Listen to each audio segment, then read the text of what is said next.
Hello दोस्तों, स्वागत है आप सभी का आपके अपने परिवार दीक्षित एजुकेशन अड्डा पर। दोस्तों एक बार फिर हाजिर हो चुका हूं लेकर आप सभी के लिए एकदम लल्लन टॉप क्लास है।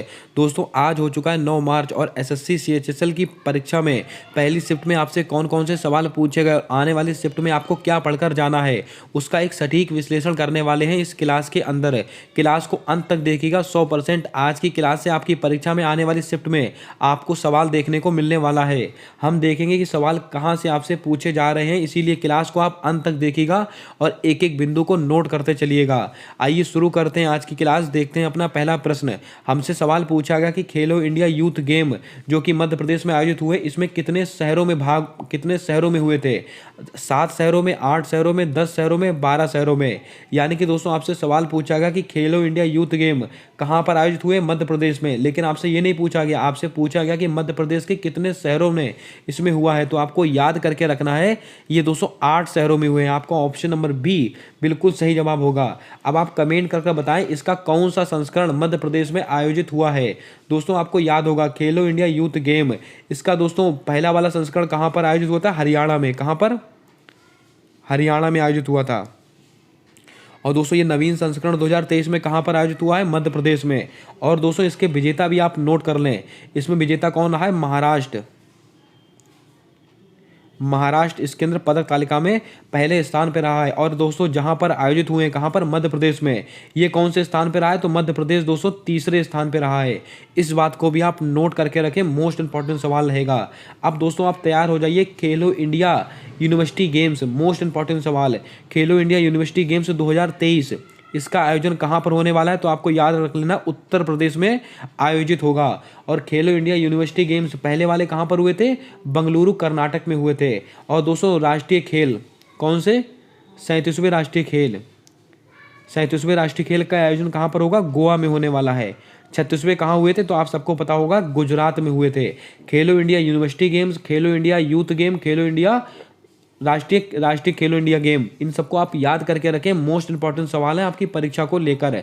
आइए बढ़ते हैं अपने अगले प्रश्न की ओर। हमारा अगला प्रश्न पूछा गया कि वर्ली चित्रकला का संबंध किस राज्य से है? राजस्थान, बिहार, महाराष्ट्र, उड़ीसा। क्या होगा आपका सही जवाब? जल्दी से बताएं। दोस्तों वर्ली चित्रकला इसका संबंध कहां से है? तो आपको याद रखना ये महाराष्ट्र से संबंधित है। आपका ऑप्शन नंबर सी बिल्कुल सही जवाब होगा। यानी कि दोस्तों आपको संस्कृति और कला ये सब चीज़ें पढ़कर जानी है। आपसे यहाँ से प्रश्न पूछा जा रहा है। अब बात करते हैं राजस्थान। राजस्थान की दोस्तों आप याद रख लेंगे उस्ता कला, थेवा कला, ये सब कहाँ के हैं? ये सब दोस्तों राजस्थान के हैं। और दोस्तों राजस्थान के क्या? कालबेलिया नृत्य, इसका संबंध किससे है? राजस्थान से। दोस्तों बिहार की क्या फेमस है? मधुबनी पेंटिंग ये कहाँ की फेमस है? ये दोस्तों बिहार की फेमस है। और दोस्तों बिहार का एक जीआई टैग अभी हाल ही में मिला है, किसका? मिथिला मखाना। इसका जीआई टैग किसको दिया गया है? बिहार को दिया गया है। इसको भी आप नोट करके रखें। आइए बढ़ते हैं अपने अगले प्रश्न की ओर। हमसे दोस्तों अगला प्रश्न पूछा गया कि महिला फीफा विश्व कप 2023 इसका आयोजन कहां पर होगा? नोट कर लीजिएगा दोस्तों, आने वाली शिफ्टों में आपसे पुरुष का फीफा वर्ल्ड कप पूछा जाएगा, इसको आप अच्छे से पढ़कर जाएं। महिला फीफा विश्व कप 2023 इसका आयोजन कहां पर होने वाला है? ऑस्ट्रेलिया में, न्यूजीलैंड में, अमेरिका में और ए और बी दोनों में। तो आपको याद करके रखना है इसका आयोजन कहां पर होगा? ऑस्ट्रेलिया और न्यूजीलैंड में। आपका ऑप्शन नंबर डी बिल्कुल सही जवाब होगा। इसको आप अपने आप से एक बार रीचेक कर लेंगे, मोस्ट इंपॉर्टेंट सवाल है आपकी परीक्षा को लेकर। अब दोस्तों फीफा की बात आई है तो आपको याद रखना है महिला अंडर 17 फीफा विश्व कप इसका आयोजन दोस्तों कहां पर हुआ था? तो आपको याद होगा इसका विजेता कौन रहा था? स्पेन इसका विजेता रहा था। किसको हराया था? कोलंबिया को हराया था। और इसका आयोजन कहां हुआ था? अपने भारत देश में हुआ था। इसको भी आप नोट करके रखें, ये सवाल मोस्ट इंपॉर्टेंट रहेंगे आपकी परीक्षा को लेकर। महिला फीफा अंडर 17 इसका विजेता कौन था? स्पेन। कहाँ? और उपविजेता कौन था? कोलंबिया। कहाँ पर आयोजित हुआ था? अपने भारत देश में। शुभंकर क्या था? ईभा इसका शुभंकर था। इसको भी आप नोट कर लें। दोस्तों पुरुष वाला फीफा वर्ल्ड कप इसको आप पढ़कर जाएं, 100% आपकी परीक्षा में यहाँ से प्रश्न बनने की प्रबल संभावना रहेगी। आइए बढ़ते हैं अपने अगले प्रश्न की ओर। हमसे अगला सवाल पूछा गया कि कर्क रेखा निम्नलिखित में से किस राज्य से होकर गुजरती है। वहां पर दोस्तों ऑप्शन में क्या था एग्जैक्ट नहीं पता, लेकिन कर्क रेखा किन राज्यों से होकर गुजरती है ये आपको पता होना चाहिए।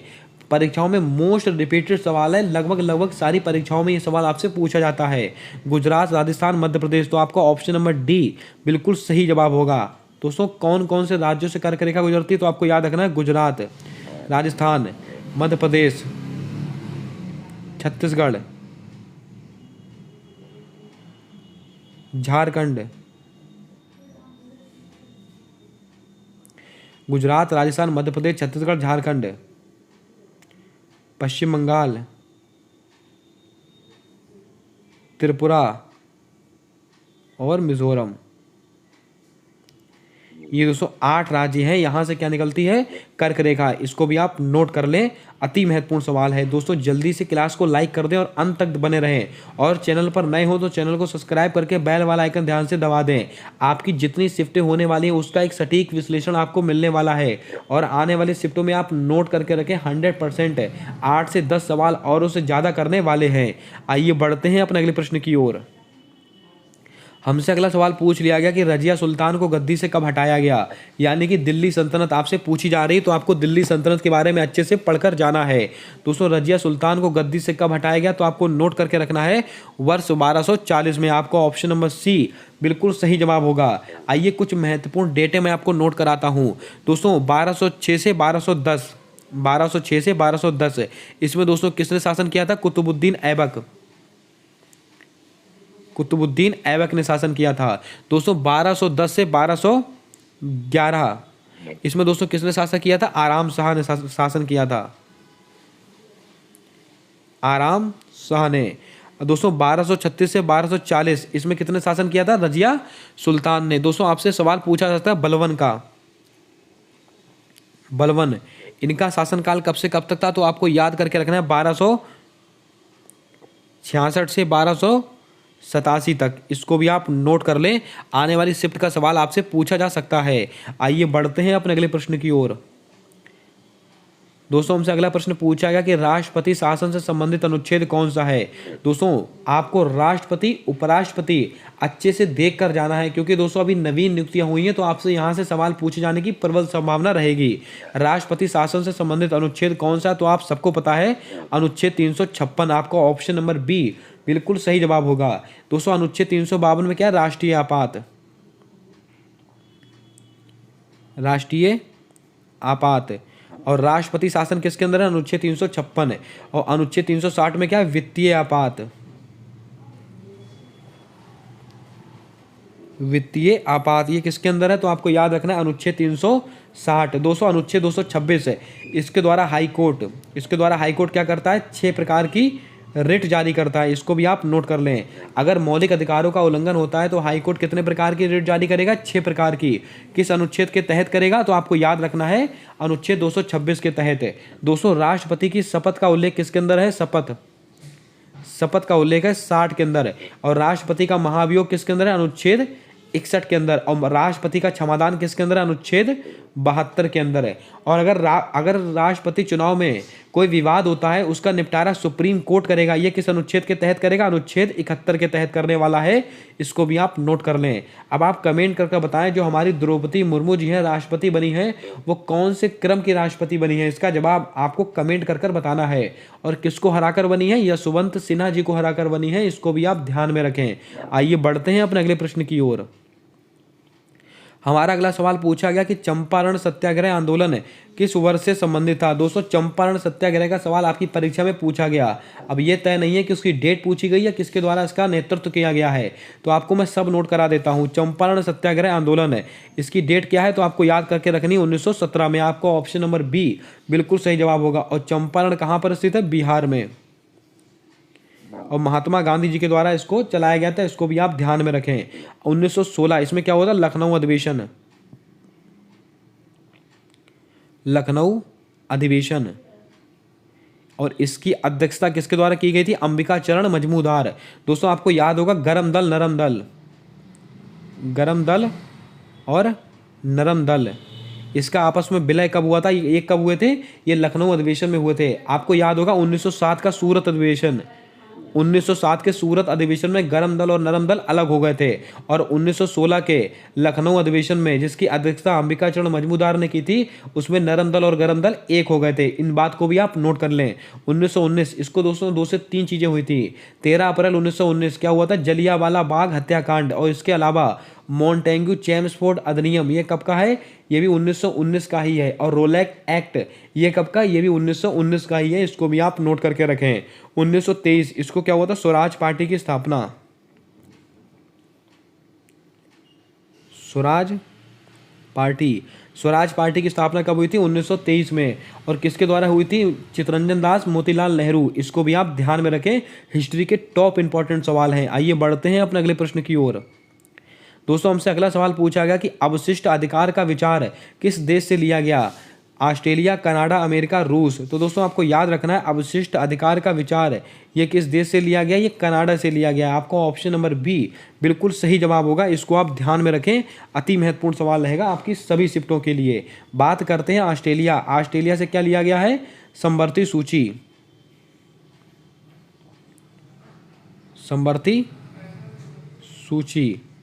ये दोस्तों कहाँ से ली गई है, ऑस्ट्रेलिया से लिया गया समवर्ती सूची की अवधारणा। अमेरिका से दोस्तों क्या क्या लिया गया, तो आपको याद रखना है राष्ट्रपति पर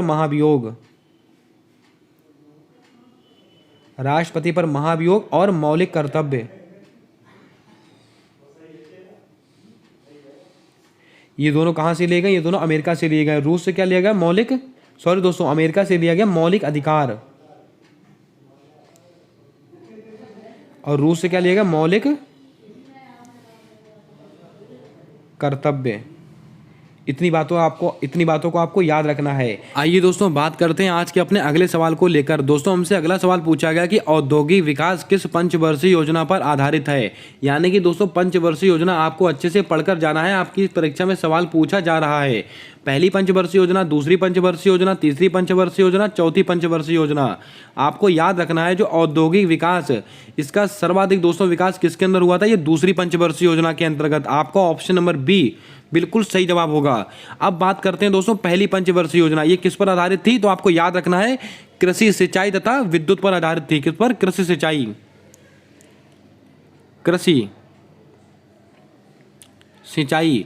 कृषि पर आधारित कौन सी पंचवर्षीय योजना थी, पहली वाली। और कब से कब तक चली, ये महत्वपूर्ण रहेगा, 1951 से लेकर 1956 तक। ये दोस्तों पहली पंचवर्षीय योजना का समय है।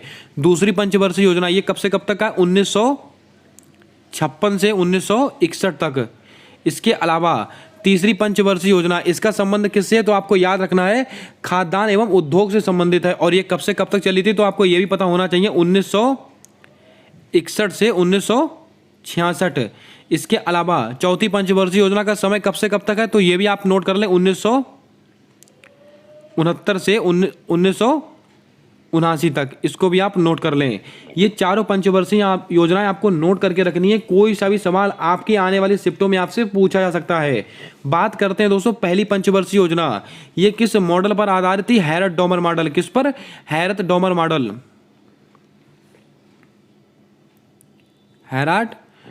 मॉडल।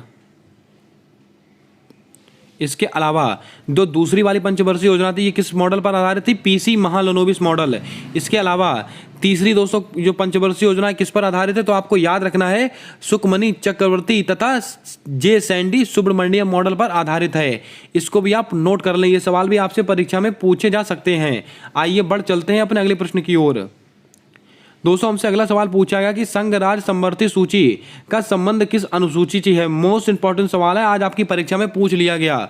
कुछ महत्वपूर्ण अनुसूचियां मैं आपको नोट कराने वाला हूं, इनको आप नोट कर लें। 100% आपकी आने वाली शिफ्टों में यहां से सवाल बनने की प्रबल संभावना रहेगी। क्या पूछा गया, संघ राज्य एवं समवर्ती सूची, इसका संबंध किस अनुसूची से है, तो आपको नोट करके रखना है ये दोस्तों 7वीं अनुसूची। आपको ऑप्शन नंबर डी बिल्कुल सही जवाब होगा, इसको आप नोट करके रखें। बात करते हैं पहली अनुसूची, इसके अंदर दोस्तों क्या है, संघ राज्य से संबंधित है। ये भारत में कितने राज्य होंगे, कितने संघ होंगे, ये सब किससे संबंधित है, अनुसूची 1 में। और दोस्तों चौथी अनुसूची, इसमें किसका उल्लेख है, राज्यसभा में सीटों का आवंटन। राज्यसभा में सीटों का आवंटन। इसका संबंध किससे है तो आपको नोट करना चौथी अनुसूची। पांचवी अनुसूची, इसका संबंध किससे है तो आपको याद रखना शेड्यूल एरिया, शेड्यूल एरिया से संबंधित है। और दोस्तों छठी अनुसूची मोस्ट इंपॉर्टेंट सवाल है, इसके अंदर 4 राज्यों का उल्लेख है। कौन कौन से? असम, और एक दोस्तों कौन सा है? त्रिपुरा, और एक कौन सा है? मेघालय, और एक कौन सा है? मिजोरम। इसको मैं MI से प्रदर्शित कर देता हूँ। असम, त्रिपुरा, मेघालय, मिजोरम, इन 4 राज्यों का उल्लेख किस अनुसूची में है? अनुसूची नंबर 6 के अंदर है। साथ में क्या है तो मैंने आपको बताया संघ राज्य एवं समवर्ती सूची। 8वीं अनुसूची में क्या दिया गया है? ये 22 भाषाओं का उल्लेख है। 9वीं अनुसूची में दोस्तों क्या है? भूमि सुधार से संबंधित है। और 10वीं अनुसूची का संबंध किससे है? दल बदल से संबंधित है। ये 10 अनुसूचियां मैंने आपको नोट करा दी है, इनको आप नोट कर लें। आइए बढ़ चलते हैं अपने अगले प्रश्न की ओर। हमारा अगला सवाल पूछा गया कि निम्नलिखित में से सितार वादक कौन है? बुद्धादित्य मुखर्जी हैं, जाकिर हुसैन है, पंडित शिव कुमार शर्मा है, या भजन सोपारी हैं। अब आपके ऑप्शन में क्या रहा होगा वो मुझे नहीं पता है, लेकिन दोस्तों इन्हीं 4 ऑप्शन में से आपकी परीक्षा में सवाल पूछा गया है। निम्नलिखित में से सितार वादक कौन है तो आपको नोट कर लेना है, यह बुद्धादित्य मुखर्जी हैं। आपको ऑप्शन नंबर ए बिल्कुल सही जवाब होगा। इसके अलावा दोस्तों सितार वादक के नाम और भी हैं तो आपको वो भी नोट करने हैं। कौन है? पंडित रविशंकर, पंडित रवि शंकर। इनका संबंध किससे? इनका संबंध भी सितार वादक है। दोस्तों जाकिर हुसैन, ये कौन है? तबला वादक, तबला वादक। इसके अलावा पंडित शिव कुमार शर्मा, ये कौन है? संतूर वादक, संतूर वादक। और दोस्तों एक नाम और लिख लें, भजन सोपारी। कौन सा? भजन सोपारी, भजन सोपारी। इनका संबंध किसे? इनका संबंध भी संतूर वादक है। इसको भी आप ध्यान में रखें, ये सवाल भी मोस्ट इंपॉर्टेंट है आपकी परीक्षा को लेकर। आइए बढ़ते हैं अपने अगले प्रश्न की ओर। हमसे अगला सवाल पूछा गया कि बाबर ने आराम बाग कहाँ बनवाया था? दिल्ली, आगरा, औरंगाबाद, प्रयागराज। ये चारों नाम अति महत्वपूर्ण है, इनको आप हम करंट अफेयर्स से जोड़कर पढ़ेंगे। दोस्तों बाबर ने आराम बाग कहाँ पर बनवाया था तो आपको याद कर लेना है, ये आगरा में बनवाया था। आपका ऑप्शन नंबर बी बिल्कुल सही जवाब होगा, इसको आप नोट कर लें। ये ताजमहल से कुछ दूरी पर इसको बनवाया गया था। बात करते हैं दोस्तों औरंगाबाद, इसका नया नाम क्या हो चुका? संभाजी नगर, संभाजी नगर। इसको भी आप नोट कर लें। प्रयागराज, यहां पर दोस्तों क्या बना है तो आपको ध्यान में रखना है, दूसरा भारत का सेकंड तरल नैनो यूरिया संयंत्र। इसकी स्थापना कहां पर हुई है? प्रयागराज में हुई है। और पहला वाला कहां पर है ये भी महत्वपूर्ण रहेगा, कलोल। और ये कहां पर है? गुजरात। इन सब सवालों को आप नोट कर ले, करंट अफेयर के एकदम लल्लन टॉप सवाल हैं। बाबर ने आराम बाग कहाँ बनवाया है? ये आगरा में बना है। औरंगाबाद, इसका नया नाम क्या हो चुका है? संभाजी नगर। और दोस्तों औरंगजेब के द्वारा इसको बनाया गया था, इसको भी आपको थोड़ा ध्यान रखना है। आइए बात करते हैं अपने अगले प्रश्न की ओर। दोस्तों हमसे अगला सवाल कहा गया कि उच्च न्यायालय रिट किस अनुच्छेद के तहत जारी करता है? मोस्ट इंपॉर्टेंट सवाल है आपकी सभी शिफ्टों के लिए। अनुच्छेद 214, अनुच्छेद 215, अनुच्छेद 226, अनुच्छेद 32 है। तो आपका सही आंसर क्या होगा? अनुच्छेद 226। आपका ऑप्शन नंबर सी बिल्कुल सही जवाब होगा। जो हाई कोर्ट है वो अनुच्छेद 226 के तहत मौलिक अधिकारों के उल्लंघन होने पर ये 206 प्रकार की रिट जारी करता है। कितने प्रकार की? 6 प्रकार की रिट जारी करता है। कौन? High court. दोस्तों हाई कोर्ट से संबंधित अनुच्छेद कौन सा है तो आपको याद रखना है, अनुच्छेद 214 है। और हाई कोर्ट एक अभिलेख न्यायालय है तो ये दोस्तों अनुच्छेद 215 में लिखा हुआ है। हाई कोर्ट एक अभिलेख न्यायालय है, ये किसके अंदर दिया गया है तो आपको याद रखना है, अनुच्छेद 215 है। दोस्तों अनुच्छेद 32 संवैधानिक उपचारों का अधिकार है। इसके तहत जो सुप्रीम कोर्ट है वो 5 प्रकार की रिट जारी करता है। अब दोस्तों सुप्रीम कोर्ट की बात आई है तो आपको याद रखना है सुप्रीम कोर्ट का उल्लेख कौन से आर्टिकल में? आर्टिकल 124 है। सुप्रीम कोर्ट में कितने जज होंगे, उनकी नियुक्ति कैसी होगी, इन सबका वर्णन किसके अंदर किया गया? 124 में। और सुप्रीम कोर्ट एक अभिलेख न्यायालय है, ये दोस्तों कौन से अनुच्छेद में है? अनुच्छेद 129 है। दोस्तों मैंने आपको सुप्रीम कोर्ट और हाई कोर्ट सारे नोट करा दिए, इनको आप नोट कर लें आने वाली शिफ्टों के लिए। आइए बढ़ते हैं अपने अगले प्रश्न की ओर। हमारा अगला सवाल पूछा गया कि निम्नलिखित में से कौन सी नदी बंगाल की खाड़ी में गिरती है? कृष्णा नदी, महानदी, ब्रह्मपुत्र नदी, उपरोक्त सभी। अब दोस्तों ऑप्शन में क्या चीज रही होगी वो मुझे नहीं पता, लेकिन ये सवाल आपकी परीक्षा में आपसे पूछा गया।